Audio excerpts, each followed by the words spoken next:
Okay, so another example for change of dimension is change of volume. Okay, so well, basically this is just the same for linear change or length. Okay, change of length. Ang pinagkaiba nga lang is in here we are talking about the volume instead of its dimension. Okay, but this equation or the equation that we are being using here is may relation doon sa equation na ginagamit natin for linear expansion. Okay, so the problem states that a glass vessel of volume 200 centimeter cube is filled to the rim with mercury, atomic symbol Hg. Okay, so just refer on your manuals. How much of the mercury will overflow the vessels if we raise the temperature by 30 degrees Celsius? So ibig sabihin nito, no, meron daw tayong a glass of vessel. So ibig sabihin, assuming na lang that it is the shape of this one is a cylinder. Okay, tapos nilagyan daw natin siya ng some amount of mercury, no? So you have this one, height. Assuming that this is Hg, no? This is height. Assuming that this is at a temperature T1, no, or initial temperature. Okay, so at some temperature, let us say T2, which is this T2 is greater than T1. Okay, ang mangyayari dito is ang mangyayari dito is yung mercury natin is lalaki din. Tapos yung glass din natin na lalagyan container is also increasing, no, due to this equation. Okay, nagagamitin natin.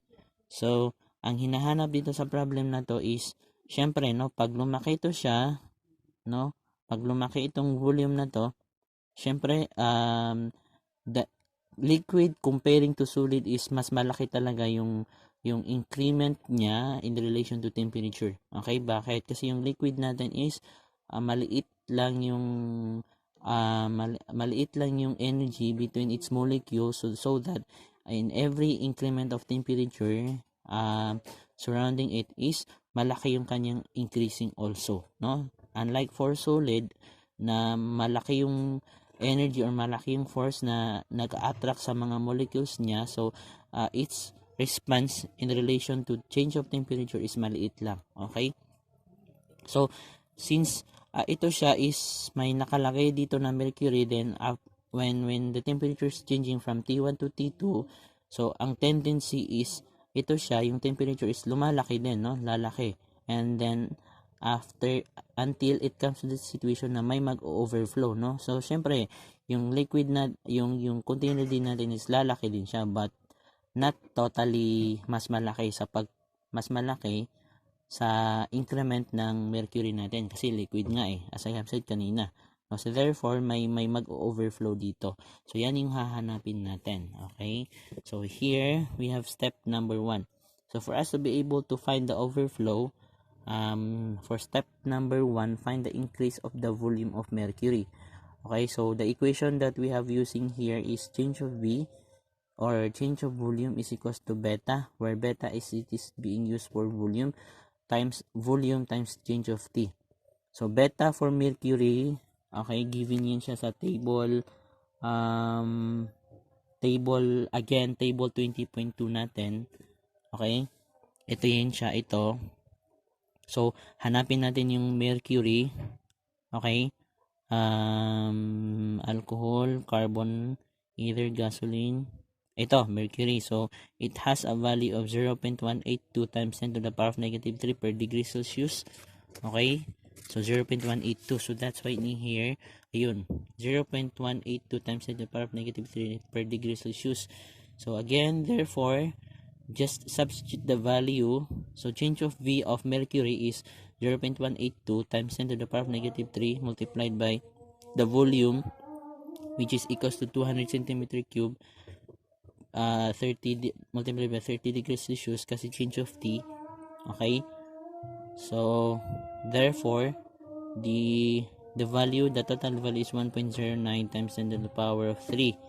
So, for glass naman, or for the glass vessel or the container, again, by using this equation but different material, so the change of glass is equals to beta volume times change of T. But in here, we have different material, so that's why naka-label dito is glass.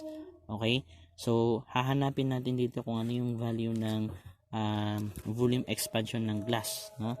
So, alcohol, carbon, okay, either gasoline, glycerin, olive oil, mercury, walang nakalagay. But since walang nakalagay dyan, from your manual, nakalagay doon na alpha is equals to 3, beta is equals to 3 alpha. So, since kung alam natin yung alpha, makukuha natin yung beta. So, no need to worry about that one. Kasi, for alpha, makukuha natin siya sa table, again, table 20.2. Yung glass natin dito is equals to 9.0 times 10 to the power of negative 6 per degree Celsius. Ito yan siya. So, ito yun siya, multiply mo lang to siya ng 3, so makukuha mo na yung volume expansion. Okay? So, yun. So, therefore, here, ayun.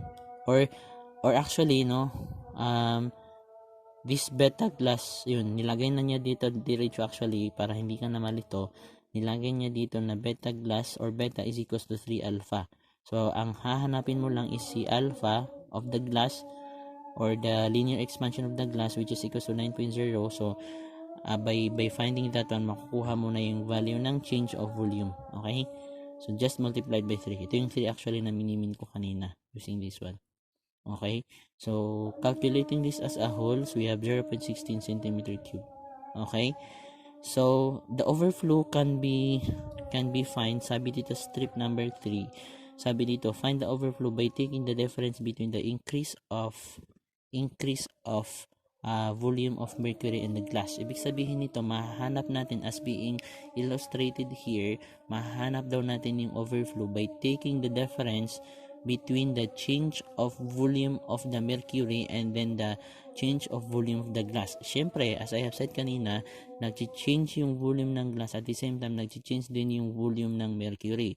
So by taking the difference of them, makukuha natin yung overflow, or yung kumbaga yung ang ibig sabihin actually ng overflow is yung natapon, no, or kumbaga yung nag-leak doon sa lalagyan natin. Okay? So, by taking the difference, so change of V of the mercury is equals to 1.09 minus change of V of the glass is 0.46. So, we have 0.93 centimeter cube. Okay? So, this would be the final value. 0.93 centimeter cube.